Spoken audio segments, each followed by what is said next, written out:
All set. Good. Faye, I think that what you've been saying about what you would say if you had a child is going to help some folks who are both children and those who work with children. But there was something that you mentioned earlier that I'd just like you to elaborate a bit on for me. You were saying that the work that we change kind of people have done in this country, and specifically talking about the work that we did in the African American-led freedom movement, has actually flowed across the waters, to use your term, and has taken up place all over the world. What are some examples of where and how you have seen that flow moving out to other parts of the world? I've had, when I was doing my show at WRFG, it was a talk show in terms of, I did little talking because when I bring guests on, they had so much to say and I only had 2 hours. I wanted them to use most of that 2 hours. And I played jazz in the interim. But I remember having this gentleman on from the rainforest, the Amazon. And in his native environment, he didn't wear clothes. He had clothes on here, of course.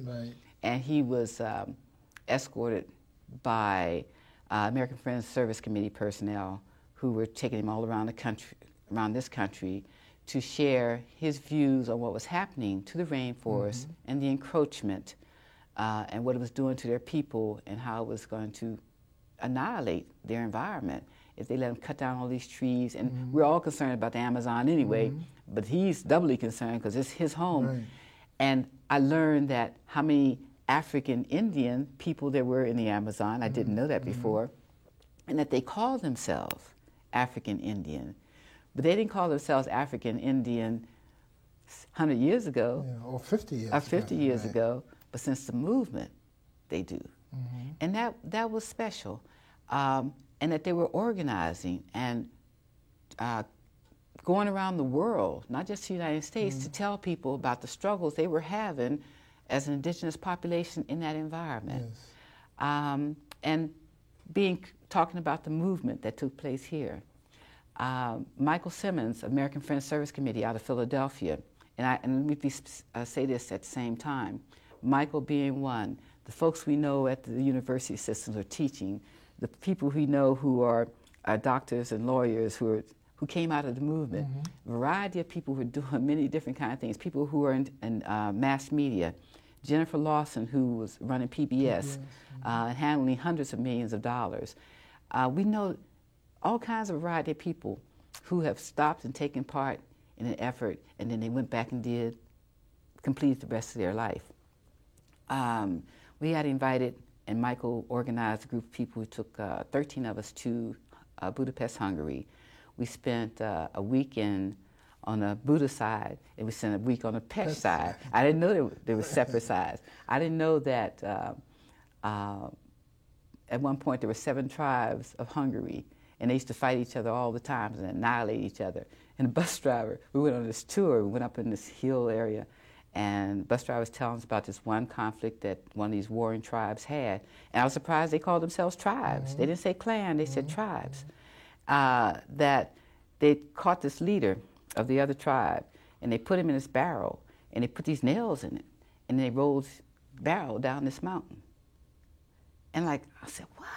I never heard anything like that. So it teaches you about the atrocities that people visit upon are capable of doing to each other. And then how the 7 tribes came together and organized because they wanted to defeat the Turks who were ruling the country for 150 years and get them out of the country so they could rule it. And now it's just Budapest. So you learn. I would not have gone to Budapest or been invited to Budapest if I had not had some other experiences. You said that they knew how to sing "We Shall Overcome." They knew how to sing. Yeah. How did that happen?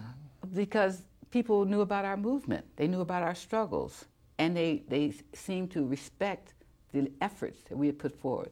And we were always very clear to tell them, we didn't solve every problem. The movement wasn't everywhere, and everything has not been done. Okay? Yes. So make no mistake, it was not all encompassing, but the part that they observed was rewarding.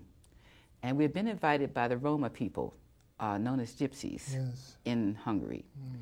And they invited us because they are trying to learn how to organize Mm-hmm. so that they can Yes, great. affect their struggle. Yes. Which we asked, well, how old is your movement? They said 5 years old. Everybody just good. fell out. Yes. It was like a baby struggle.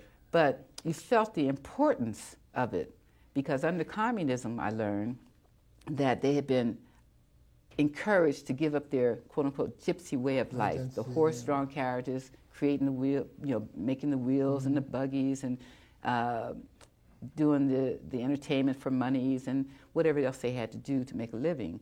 And they had been encouraged to give up the nomadic way of life and become a part of the Hungarian general society. They, obviously at work, they were put into schools, the education, they were allowed to have jobs, homes without wheels.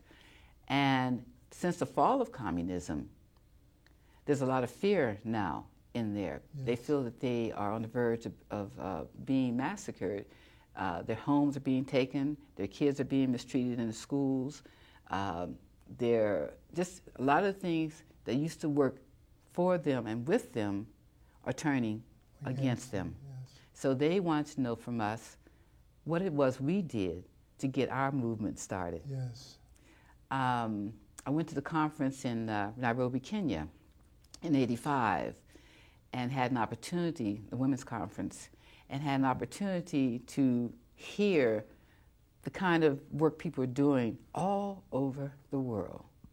I remember this lady from Kenya in one workshop saying what they were doing in terms of domestic violence. No, she wasn't from Kenya. She was from Australia or somewhere like that. She said that they had a program where, and this was a white Australian, she said they were trying to deal with domestic violence in a different way, that when there was struggle in the home or violence in the home, they would send a mediator into the home who would stay there an hour, 2 hours, or a day, or 2 days if necessary to calm the situation down. And that it seemed to be having a positive impact on having these kind of persons available to step into the middle and try to calm these situations down. Then a sister from Kenya got up in the same workshop and said, if the mediator came in the house in Kenya, the man would beat them both up.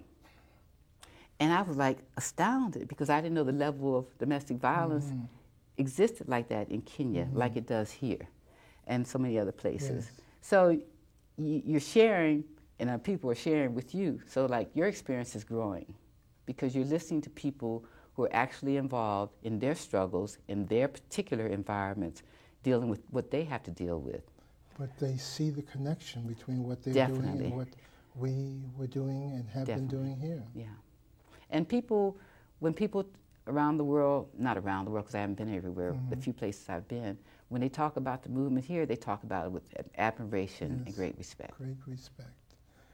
And I guess one of the things that you're doing in your teaching is helping us to look at the movement with great respect also, not with awe, but with great respect for what we have learned, what we have taught, what we have accomplished, and what we still have to do. That's what I hope for, yeah. Yes. Well, thank you, and I hope that that spirit that guides you will continue to guide you in the work that you still have to do. Thank you very much. All right. It's been very, very stimulating. Okay, my sister. Thank you. Thank you. Thank you, men. Thank you, sir.